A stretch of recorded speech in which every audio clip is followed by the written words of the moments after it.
Yuma everyone. Yes, my name's Renee Brawata, and today I'm going to be presenting on our work that's currently underway to develop an ACT-specific threatened species index. So I'm going to give you a bit of a data inundation. I'm going to apologise for that in front. And also a prioritisation framework that we're working on for threatened species. This work is, as I said, underway currently, and I'm presenting on behalf of our adaptive management support team in the Office of Nature Conservation, headed up by Luke O'Loughlin. I'd like to start by acknowledging the country and acknowledge the traditional custodians of the country that we meet today, and also acknowledge the Ngunnawal people upon whose lands this research was undertaken. And I'd also like to pay my respects to any other Aboriginal and Torres Strait Islander people here today.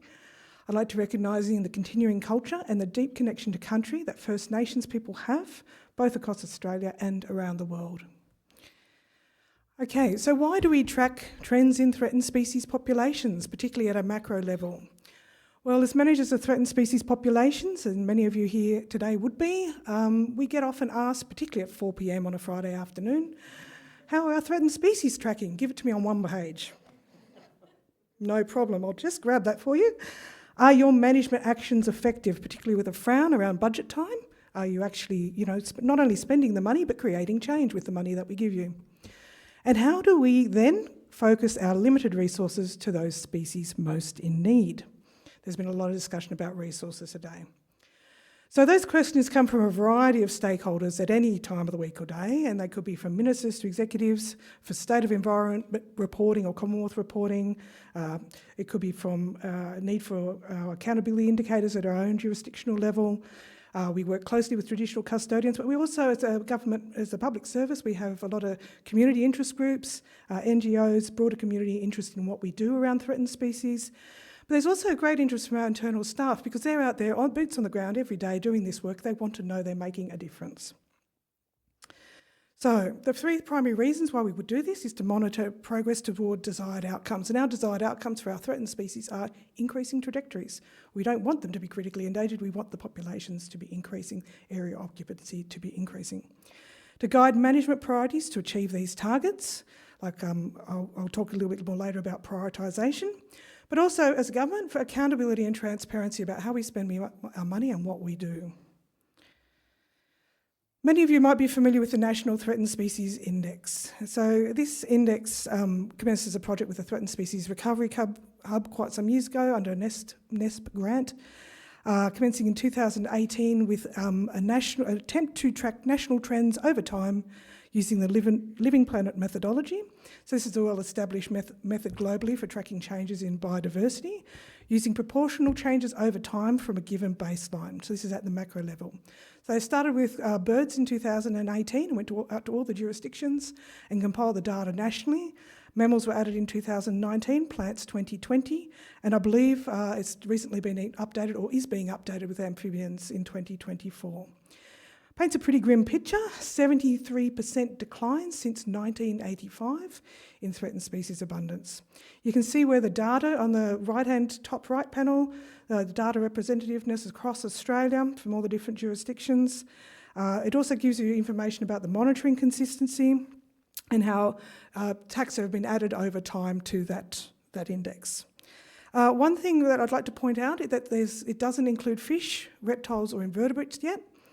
And it does include some near-threatened species. If we go and we focus, you can focus on regional level. You can go in, I can give you the website, but at the website you can actually put a circle around the region you want and bring up your own data for your region if you're interested. And for the ACT region, it looks like we're actually doing okay, plus 55, hooray! This is fantastic. But again, no reptiles and no invertebrates, so they're missing key data sets from the ACT's most threatened taxa groups. So we decided to develop an ACT Threatened Species Index. It's really important for us to know and for our own reporting, and it's becoming an ACT accountability indicator for us. So on the left you can see National Threatened Species Index covers about 9% of mammals, 50% of birds, 20% of amphibians and 36% of plants. So just to reiterate that the ACT index is still under development. We haven't added all our mammals and we definitely haven't added all our birds. There's about 9 species of birds we're yet to add. So we're hoping to get birds up to above 60, between 60 and 70%, and mammals up also a little bit higher. But we've doubled the mammals so far. Reptiles, 75% of our reptiles have standardised long-term monitoring. Fish, 75% of our fish, long-term standardised monitoring. Amphibians the same, and we've also increased plants. And yippee, we've actually got 60% of our invertebrates that are listed, monitored with standardised long-term monitoring programs. So if we compare the endangered, vulnerable and critically endangered species that are included in the National Threatened Species Index, 15 species, noting that we've got about 65 threatened listed species in the ACT, 15 are included in the National Threatened Species Index. You can see a big skew towards birds there, and also plants, not many of the others.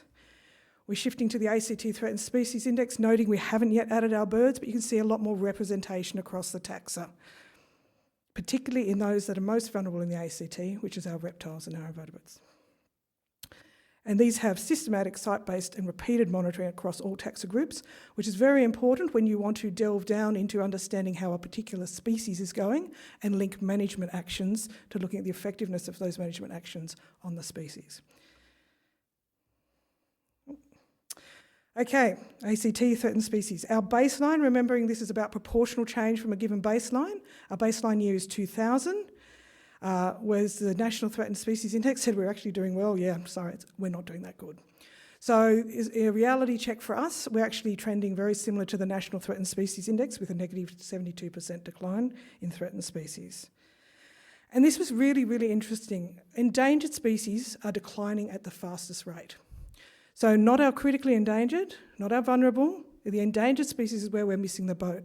And I don't know why this is. It could be for the tendency for us, as we say no new extinctions, that we pile a lot of money, and there's a lot of government money for critically endangered species, and we rescue them, we have really good recovery programs, and we focus our attention on that. But what we're missing is the endangered species that haven't yet slipped into that category. Okay, so I'm going to have a quick show and look-see, and please take these as very preliminary data. But this is a quick look-see how we're doing across taxa. So first, fish. We're actually doing okay with fish. We've got pretty strong long-term monitoring, and we've seen an increase in 50% over the last few years.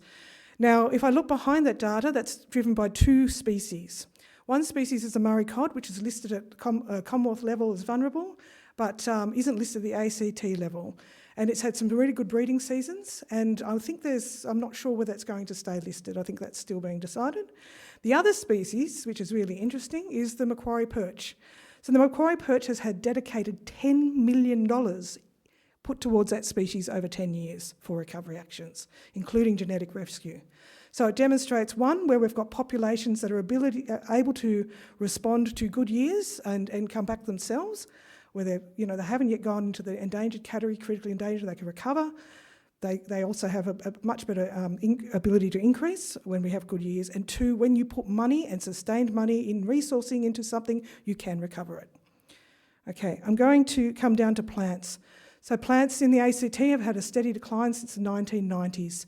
And the two primary drivers we understand for this are urbanisation and weeds. And urbanisation, we are trying in the ACT now to get a foot in the door ahead of planning.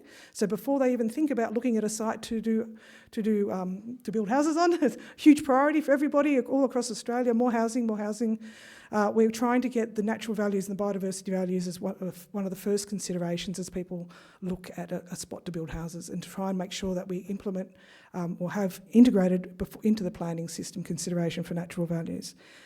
So the second challenge is weeds, and in a rapidly changing world, it's a really huge challenge for us to manage. Coming down to mammals, and a lot of other jurisdictions would have seen this after the 2019-2025s. So these are not all the mammals that included. So these are actually mostly mammals from the Namadgi, which got hit with the Aurora Valley Fire in 2020. And you can see a little bit slight increase before 2020, and then a huge drop after the Aurora Valley Fire. So not only did we lose a lot of our populations, or they declined, but also the detectability issue comes in. As the forest is recovering, it's actually quite hard for us to monitor some of these species. So we have to consider that when we're looking at this kind of data.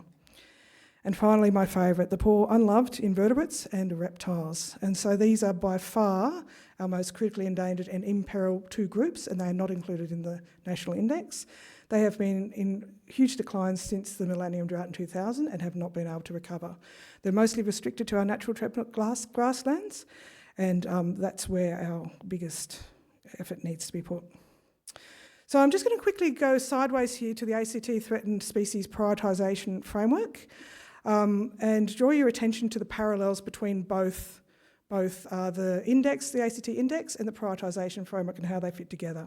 So our prioritisation framework, we've been talking a lot about prioritisation here today, is very simple. It goes against 6 criteria. There's 10 criteria, 6 which focus on the ecology and the conservation status of the species, and 4 on the management, how we actually manage it. And they're a little bit brutal. We need to make decisions, and these are the 10 criteria that we use to make those decisions on in a resource-limited environment. So obviously the Threatened Species Index can tell us a lot about, is the species actually declining? Sounds funny to ask, but it's definitely a key question. The outcomes of our, when we put all the numbers in, we did all the number crunching, we got this lovely graph output.